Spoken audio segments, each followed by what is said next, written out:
पुढच्या घडामोडीकडे सोलापूर पुणे राष्ट्रीय महामार्गही वाहतुकीसाठी बंद करण्यात आलाय। मोहोळ तालुक्यातील लांबोटी पुलावर पाणी आल्यानं सुरक्षेच्या कारणासाठी हा महामार्ग बंद करण्यात आला। सीना नदीच्या प्रवाहात वाढ झाल्यानं सोलापूर पुणे राष्ट्रीय महामार्ग वाहतुकीसाठी बंद करण्यात आला। दुसरीकडे सोलापूर कोल्हापूर राष्ट्रीय महामार्ग देखील वाहतुकीसाठी बंद आहे। याचा आढावा घेतलाय आमच्या प्रतिनिधीने।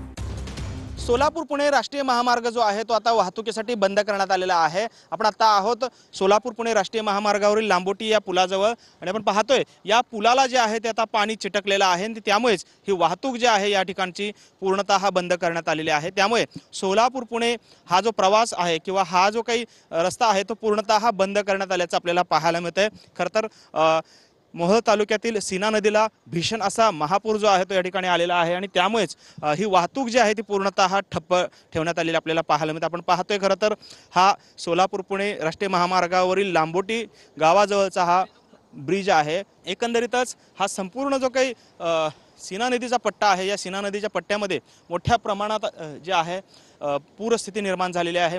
कॅमेरामन विनोद उमनाबादकर सह सागर सुरवसे, TV9 मराठी, लांबोटी।